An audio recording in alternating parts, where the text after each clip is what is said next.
قال النبی صلی اللہ علیہ وسلم تفکروا فی خلق اللہ ولا تتفکروا فی اللہ او کما قال علیہ الصلاۃ والسلام۔ یہ شعب الایمان کی حدیث ہے۔ اس میں نبی کریم صلی اللہ علیہ وسلم نے ارشاد فرمایا کہ تم اللہ کی مخلوقات کے بارے میں غور و فکر کرو، اللہ کی ذات کے بارے میں غور و فکر نہ کرو۔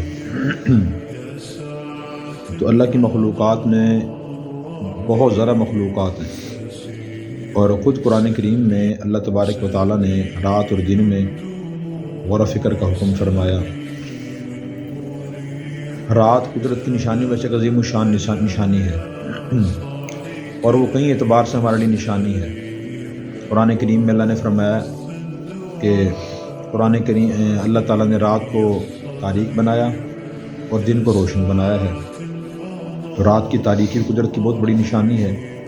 جیسے ہی رات شروع ہوتی ہے ہر جگہ اندھیرا چھا جاتا ہے۔ اندھیرے میں بہت سے اچھے کام بھی انجام دیے جاتے ہیں، برے کام بھی انجام دیے جاتے ہیں۔ عبادت گزار اور نیک لوگ نیکی کی طرف چل پڑتے ہیں، اور جو فسادی اور گناہگار لوگ ہیں وہ فساد پر چل پڑتے ہیں۔